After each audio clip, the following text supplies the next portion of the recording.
अस्सलाम वालेकुम। आपको FM 101 पॉडकास्ट में खुश आमदीद कहते हैं। मेरा नाम है सदफ रानी। जी हाँ जनाब, FM 101 के स्टूडियो से इस पॉडकास्ट को आपकी खिदमत में पेश किया जा रहा है।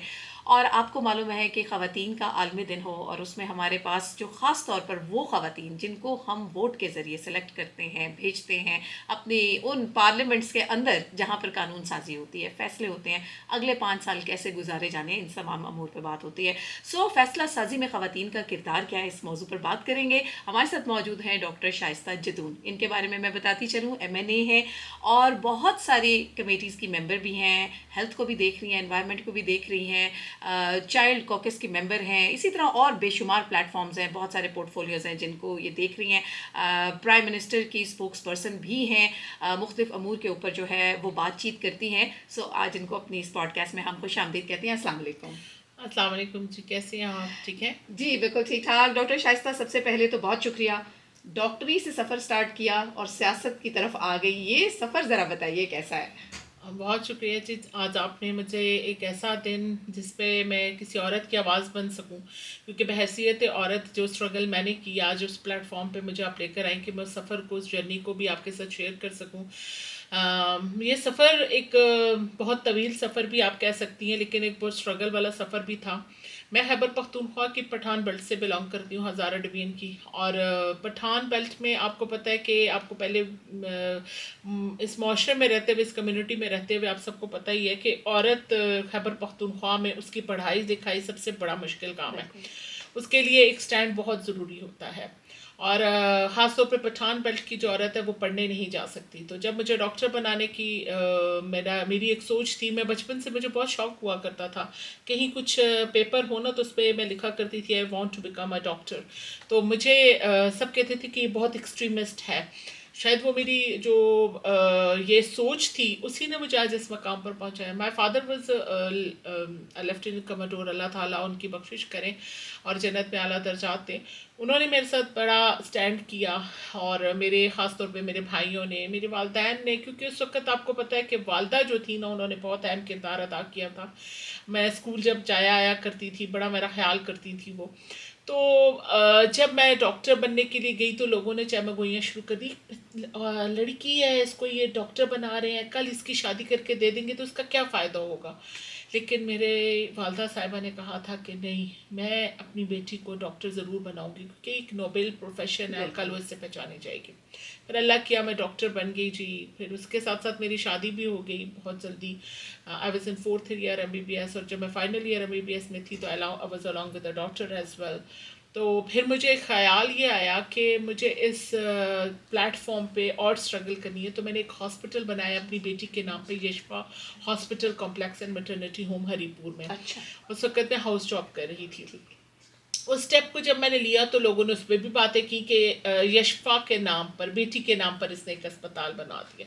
बाकी फैमिली मेरी अब फॉर वेरी लॉन्ग टाइम जी, 30 ईयर्स हो गए हैं पाकिस्तान मुस्लिम लीग नून के साथ जुड़ी हुई है। मियां मोहम्मद नवाज शरीफ साहब मेरे लीडर हैं। लेकिन मैं कहती होती हूँ कि फिर वेमेन एम्पावरमेंट में बात आए तो मुझ में ये जो आज एक शख्सियती निखार लाया वो मेरी लीडर मरियम नवाज साहिबा ने लाया। और आज वेमेन एम्पावरमेंट की उस बेसिस पे उन्होंने हर प्रोविंस पे काम किया, ख़ासतौर पर खैबर पख्तूनख्वा में से उन पहाड़ों से औरत को इन मैदानों में वो लेकर आई और रवाने बाला में लाकर बिठा दिया। तो मैं इस प्लेटफॉर्म पे आज इतने बड़े दिन सबसे बड़ा मरियम नवाज साहिबा को सलूट पेश करूंगी, उनको सलाम पेश करूंगी कि आज उन्होंने मुझे ये प्लेटफॉर्म दिया और अल्हम्दुलिल्लाह मैं आज इस मकाम पर हूँ। अच्छा डॉक्टर शाइस्ता, एक तो ज़ाहिर है खैबर पख्तूनख्वा वहाँ पे सकाफ़त के हवाले से और जो हमारी ज़ाहिर है ज़िंदगी में काफ़ी ये होता है कि ख़वातीन का, जैसे अभी आपने बताया कि चैलेंजेस आपको काफ़ी फेस करने पड़े माशरे की तरफ से, लेकिन आपका घर बड़ा सपोर्टिव था।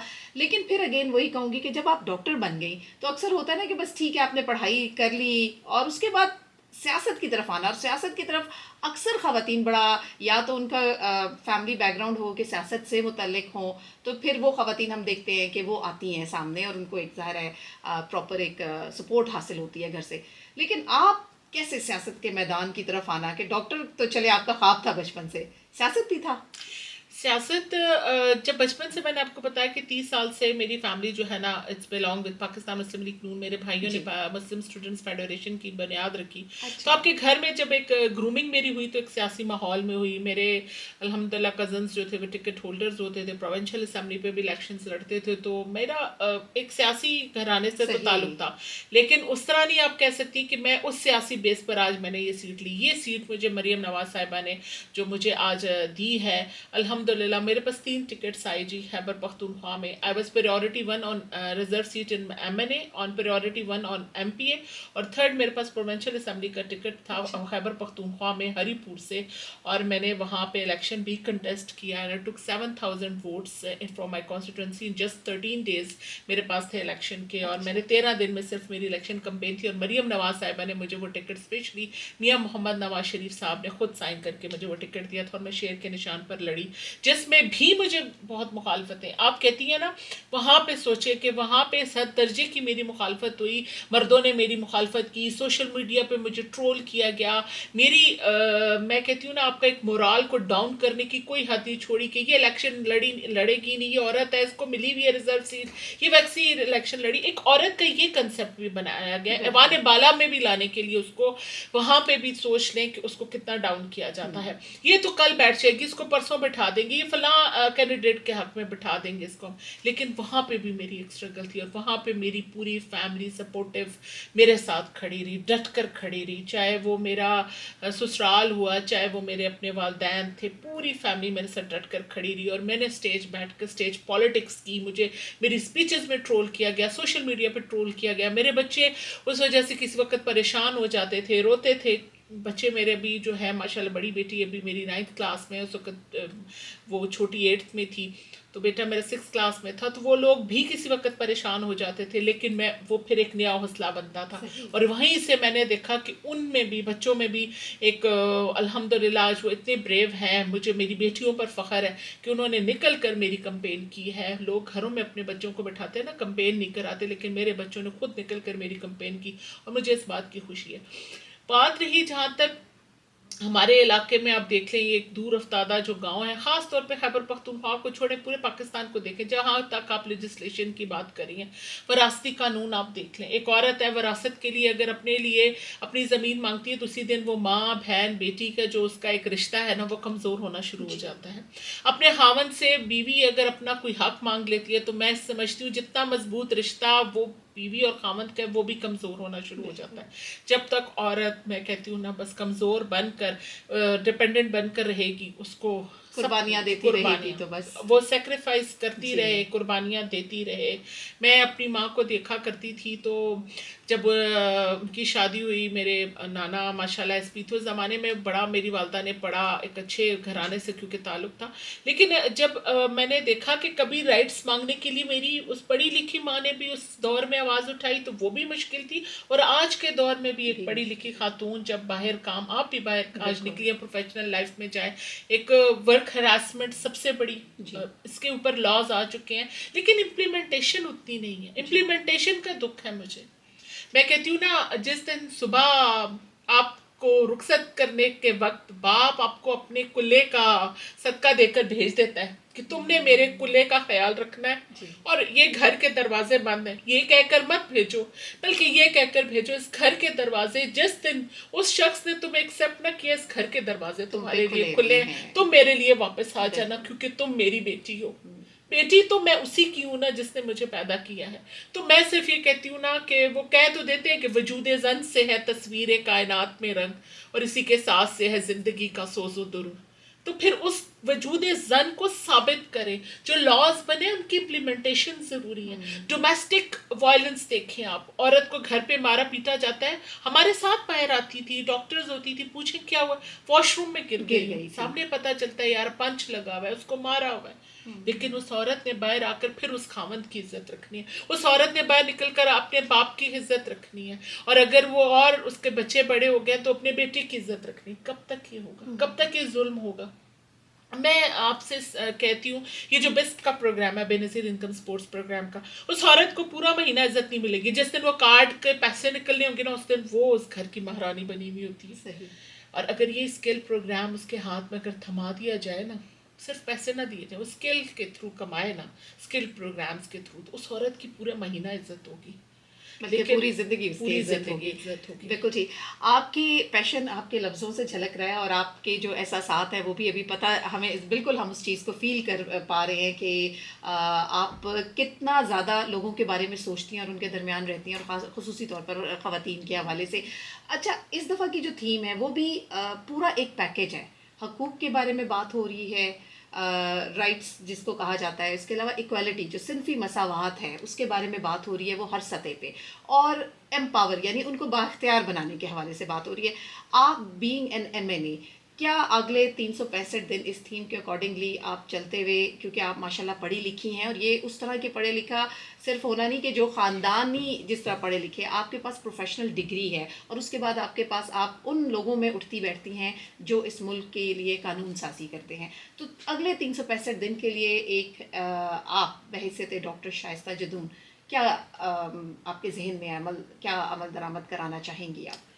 सबसे पहले मैं कहती हूँ ना, एक चले 8 मार्च को हम एक ये तो कर लेते हैं कि एक इंटरनेशनल वुमेन डे, उस दिन एक औरत को याद भी किया जाता है कि ये माँ है, ये बहन है, ये बेटी है, ये बीवी है। लेकिन हर एक दिन जिसके ऊपर अगर हम सोचें तो मेरे ख्याल में ये एक बहुत बड़ा कदम है। मैं यही कहूँगी कि हर दिन की जो सुबह है ना, उस दिन अगर हम ये सोच लें कि आज एक औरत को एम्पावर करना है जी। थ्रू द स्किल प्रोग्राम्स, तो ख़ास तौर पे मैंने जब भी मियाँ शहबाज शरीफ साहब से एज अ यूथ पार्लियामेंटेरियन भी मैं काम कर रही हूँ, यूथ पार्लियामेंटेरियन में भी जब भी हम जाते हैं, हम वेमेन एम्पावरमेंट पे काम कर रहे हैं।